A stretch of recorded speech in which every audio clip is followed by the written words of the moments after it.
Hello students, chapter आपका unit and measurement चला हुआ है। इसमें आज lecture number 10 for class 11th। तो हमारा जो टॉपिक है वो चला हुआ है डायमेंशनल एनालिसिस, और उसमें हम इसके प्रॉपर्टीज़ को और एप्लीकेशंस को डिस्कस कर रहे हैं। तो लास्ट जो एप्लीकेशन है कि कुछ फिजिकल क्वांटिटीज़ आपके पास गिवन है और उन फिजिकल क्वांटिटीज़ को हमें डायमेंशनल मेथड से एक रिलेशन में कन्वर्ट करना, या उनके बीच में जो रिलेशन है वो डिड्यूस करनी होती है। तो क्या होता था कि पीछे जितने भी एग्जाम्स होते थे उनमें डायरेक्ट आपके क्वेश्चन आ जाते थे कि ये इस पे ऐसे डिपेंड कर रहा है, तो आप इसके लिए इक्वेशन डिड्यूस कीजिए। लेकिन क्या हो रहा है कि पिछले 2-3 साल से क्वेश्चन को थोड़ा सा चेंज कर दिया है।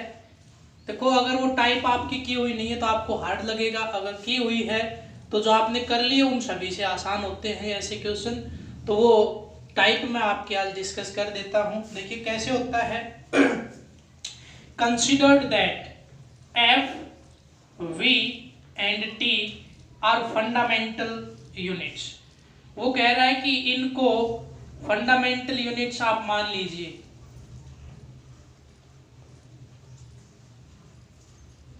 लिख लीजिए, considered F, V and T as fundamental units, and by using या in the terms of F, V and T find the dimension of. किसका डायमेंशन निकालना है आपको?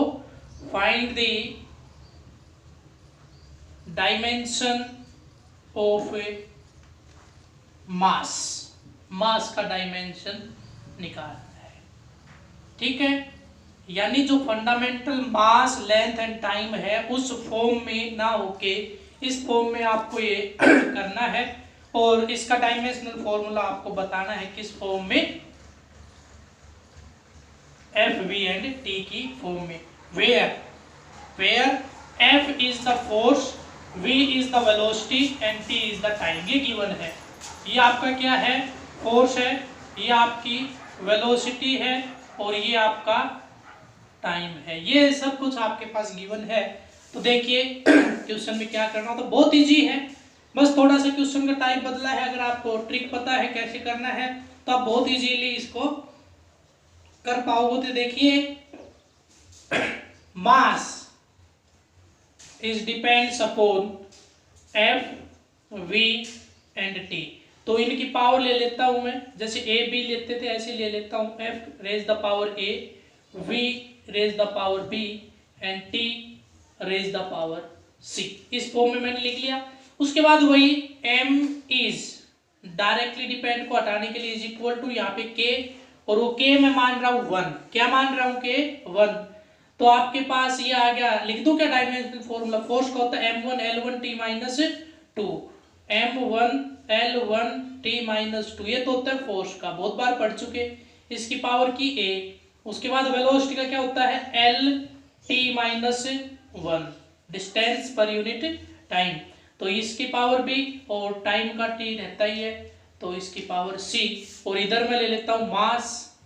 तो मास का क्या होता है? डायरेक्ट लिख रहा हूं, m1 l0 t0। ये होता है if k is equal to 1। अगर k की वैल्यू क्या हो? 1 हो, तो क्या होगा? तो मैं क्या करूंगा, पहले इसको ओपन करूंगा इस साइड को। तो ये आएगा m raise the power a, l raise the power a, t raise the power minus 2a। Clear? उसके बाद l raise the power b, t raise the power minus b and t raise the power c। अब वही तरीका आप m, l और t की terms को एक साथ लिख दीजिए। तो यहाँ पे मैं लिख रहा हूँ m raise the power a, l एक तो ये है l raise the power a, दूसरा प्लस b, ठीक है। बेस से मतलब पावर क्या होती है? ऐड हो जाती है। उसके बाद t के पास चलते हैं। t है माइनस 2a, ये है आपके पास माइनस b, और ये है आपका प्लस c। तो ये मेरे पास आपके जो पावर है वो आ गई है। अब मैं इसको a b c के लिए सोल्व कर रहा हूँ। तो देख लीजिए a b c के लिए मैं इसको कैसे सोल्व करूँगा।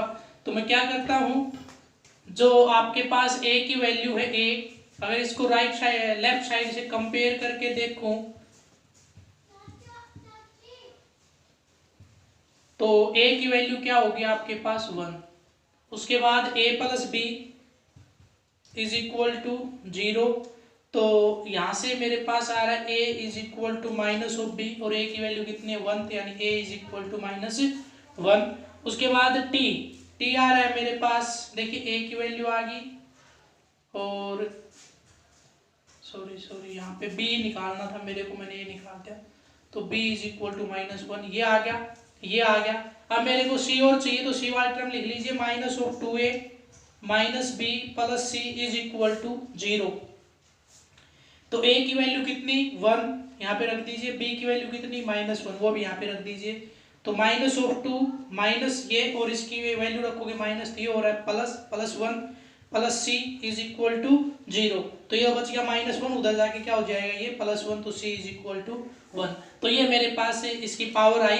तो डायमेंशनल फॉर्मूला, बस आपको कुछ नहीं करना, अब जो डायमेंशनल फॉर्मूला है वो रहेगा मास का जो डायमेंशनल फॉर्मूला है वो मैं लिख रहा हूं उस फॉर्म में, f raise the power a की जगह पे क्या है 1, v की पावर है b की जगह पे क्या आया माइनस 1, और उसके बाद है आपके पास t, और t रेज द पावर है वहां पे c की जगह आया 1। बस दैट इज द आंसर। ये आपके ऑप्शंस मिलते हैं, तो अगर इस तरह का ऑप्शन आ रहा है तो वो ठीक है, अगर इस फॉर्म में ना आके ऐसे आ रहा है, ऐसे आया तो भी ठीक है, लेकिन डायमेंशनल फॉर्मूला ऐसे ही मिलता है ज्यादातर।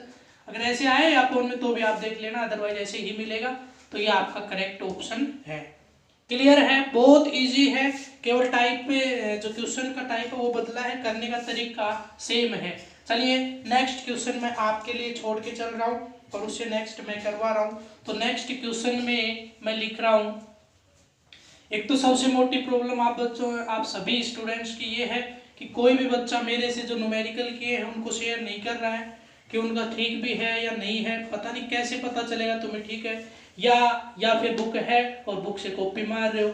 अदरवाइज मैंने ये कहा ही नहीं है कि आप बुक में उसको कॉपी मारिए या बुक में से सोल्व कीजिए, जैसे मैं करवा रहा हूँ न्यूमेरिकल में आपको साथ साथ प्रैक्टिस के लिए देता जा रहा हूँ। तो आप सोल्व कीजिए वीडियो को देख के, ना कि बुक में देख के, और फिर उसके बाद आप चेक कर सकते हो कि हमारा ठीक है या नहीं। अगर कोई प्रॉब्लम हो तो आप मेरे से डिस्कस कर सकते हो। तो प्रॉब्लम तभी दूर होगी जब डिस्कस करोगे। तो ये कह रहा है consider that E V and T as a fundamental quantity, E V and T को फंडामेंटल मान के find the dimensional formula of surface tension, यानी सरफेस टेंशन का formula E V and T की फॉर्म में निकालना है। Where E is the energy, V is the velocity, T is the time। ये आपकी velocity, T is the time, E is the energy। Find the dimensional formula in terms of E, V and T। यानी ये fundamental इस form में आपको निकालना है, किसका निकालना है, सरफेस टेंशन का। नेक्स्ट है आपके पास कंसिडर दैट निटा यानी coefficient of viscosity, density and radius, radius की जगह पे इसने लिखा R. Considered coefficient of viscosity, density and radius as fundamental quantity and find the dimension of VC, where VC is the critical velocity, critical velocity. तो आपके पास ये निकालने हैं, तो एक बार मैं यहाँ पे लिख देता हूँ। नीटा क्या है, कोफिशिएंट ऑफ विस्कोसिटी आ चुका, तो ये क्या है आपकी डेंसिटी, और आर क्या है रेडियस। तो इन सभी का मेरे को क्या निकालना है, डायमेंशनल फॉर्मूला। अब मैं शॉर्टकट की तरफ बढ़ता जा रहा हूँ, स्टेप मैंने बता दिए हैं, अब मैं थोड़ा सा स्टेप्स को कम करके डायरेक्ट निकालने की कोशिश करता हूँ। मैं डायरेक्ट लिख रहा हूँ V C is equal to नीटा raise the power X rho raise the power y, या ए बी की फॉर्म में निकाल लो, आपको यही याद है। तो ए बी और आर की पावर, ये कई बार आ जाता है, पावर भी गिवन आ जाती है X Y Z, A B की सी की जगह पे, तो वो कोई बात नहीं, आप उसकी वैल्यू निकाल दीजिए सी। ये है मेरे पास, इस बस ये निकालना है, ये पावर निकाल देनी है, दैट इज द टास्क, ये हमारी टास्क है, ये काम हमें करना है। तो वही काम क्रिटिकल वेलोसिटी चाहिए आपकी कोई भी, सभी का डायमेंशनल फॉर्मूला वही रहता है। तो इसका डायमेंशनल फॉर्मूला क्या रहेगा, m0 L1 t-1 is equal to, इधर मैं करूंगा तो नीटा का होता है m1 L-1 t-1। बहुत बार आप कर चुके हो, तो आपके पास जो नीटा है इसका क्या रहेगा, m1 L-1 t-1 और इसकी पावर a। डेंसिटी का होता है मास पर यूनिट वॉल्यूम, तो मास का हो गया m और वॉल्यूम का हो गया L3, तो ऊपर जाके L-3 और इसकी पावर में क्या कर देता हूं b।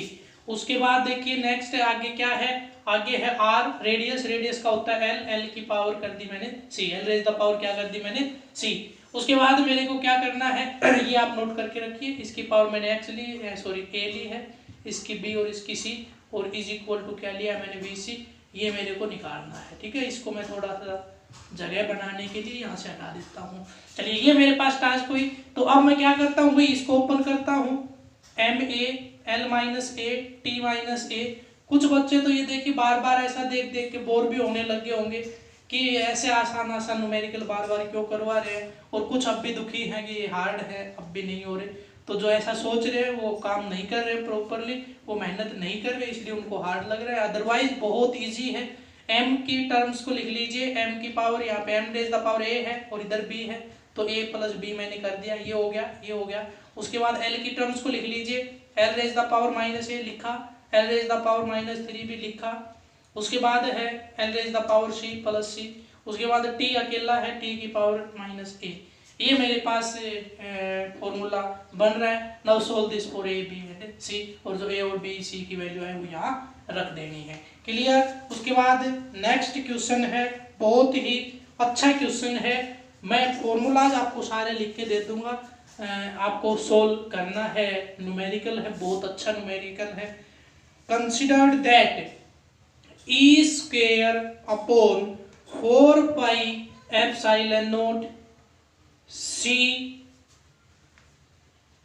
where c is the velocity of light in vacuum। ठीक है, c is the velocity of light and और क्या है आपके पास, g ग्रेविटेशनल कांस्टेंट। ये आपके पास वैल्यूज हैं, ठीक है।